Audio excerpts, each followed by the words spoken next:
Hey everybody, what's going on? This is Tanner from TanmanBaseballFan.com and KinseikoCollector.com. Wanted to get up a little earlier this Saturday morning to do a little video here, so I'm a little bit tired still. But just give my thoughts a little bit on the TriStar show that I went to. It's been a couple years since I went to a TriStar show, and it was kind of an interesting and strange experience. I had a good time. I brought my son with me as well, and it's fun because I had a handful of people stop me and say hi because they recognize me or whatever online or whatever. So it was pretty cool. But as far as the cards go, I didn't really pick up much, and I'm trying to describe how it kind of was. And I had a couple of videos I posted on Twitter and YouTube yesterday during the show trying to explain it a little bit. Like it was kind of like being lost at sea but dying of thirst. So you have all of this water around you and you can't drink any of it, is kind of what it seemed like. And I'm speaking specifically on the 90s to 2000s parallels and inserts, and certainly the Conseco cards. There are a lot of tables with a lot of vintage, and I mean, these cards were just eye-popping. They were jaw-dropping. They were amazing cards, all kinds of pre-war stuff, some amazing 50s Hall of Famer rookies, Babe Ruth stuff. It was really cool. It's fun, almost kind of like from a museum perspective. You know, you look around, you look in the cases, you know, you're probably not going to buy them, but you're just going to look around and see because this stuff isn't really seen anywhere else. So it was kind of cool in that respect. And the other half of the tables were basically all new cards from like the past, I don't know, 5 years or so. And a lot of that was even for the past 2 or 3 years.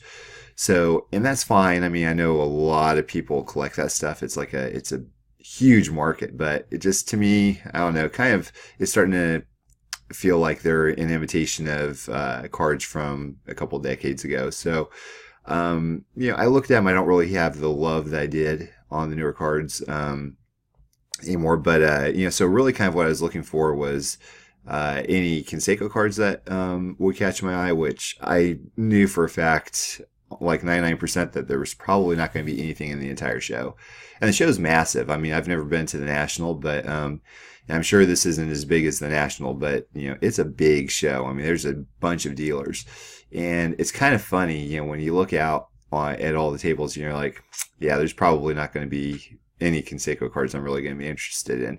And that rang true. I did get one. I also got a couple other cards because what I did was I had thoughts in the past couple months about possibly going to pick up some 90s and 2000s inserts and parallels of other players I like.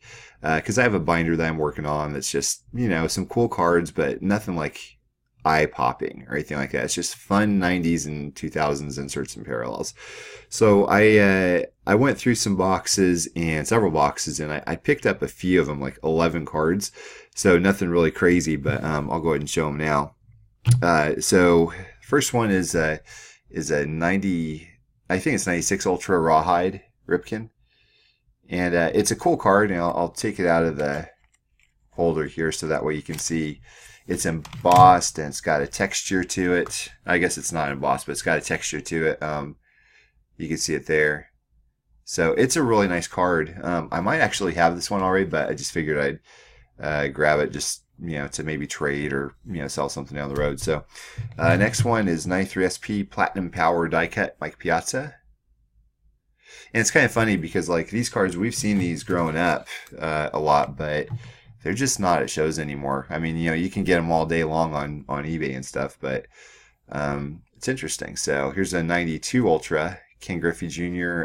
It's Gold Glove insert. So I love the early to mid 90s Ultra inserts. 2001 Fleer Platinum Team Leaders Ichiro rookie. And then this is a 98, I think it's 98 SPX Star Focus Griffey. That's kind of nice. And I didn't realize this. I picked up two of these for some reason. So I didn't realize that till just now. 94 Fleer Team Leaders Cal Ripken. And these are probably my favorites here. So this is I think it's like a 2000 or something, Gallery of Heroes. It's not in a holder because it's kind of a translucent type of card. Like you can actually see through it. which I've always loved the Topps Gallery cards.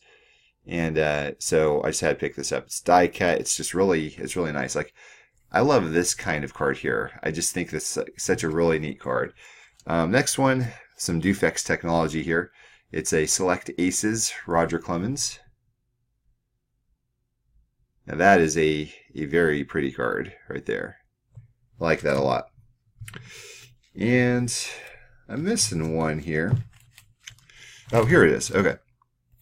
These are two of the same ones.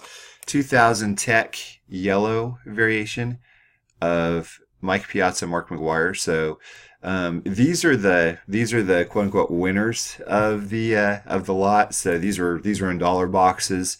The other ones I showed you, they're probably not worth more than $2 each. But these, they can go for probably $10 and $20 or so, something like that. So that kind of is going to be they're going to be the saves for for the box, so to speak, from a financial perspective.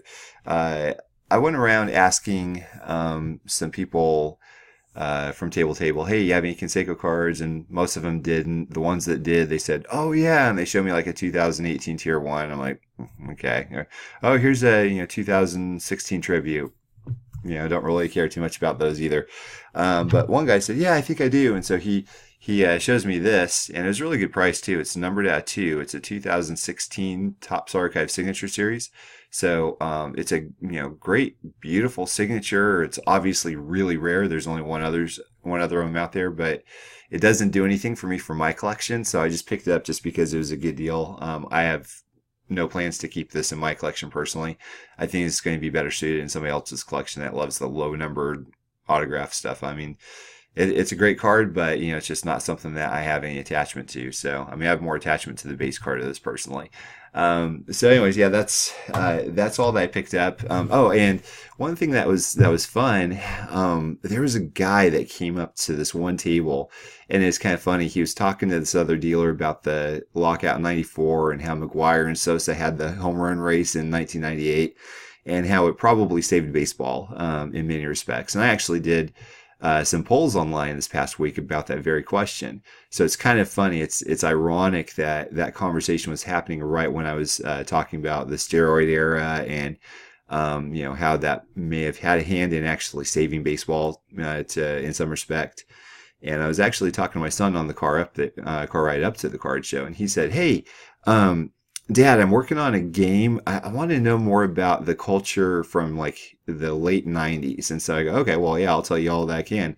So obviously being a baseball guy, I was very baseball heavy in me telling him what was going on in the 90s, but I also talked about music and movies and everything. But one of the central points of focus for me to talk to him about was the home run race, the lockout, and all that. So it's kind of fun. But going back to this, this guy, I believe his name is George, if I remember correctly. He's talking to this dealer, and he's talking about McGwire. And so I told him, I said, hey, I was talking to my son about this just on the way up here. And he said, oh, okay, yeah, well, I'm a big McGwire collector. I go, oh, okay, well, I guess we're Bash Brother collectors then, because I'm a Conseco collector. And he goes, really? And he said, oh, gosh, there's a guy online that's selling his massive Conseco Wait, are you him?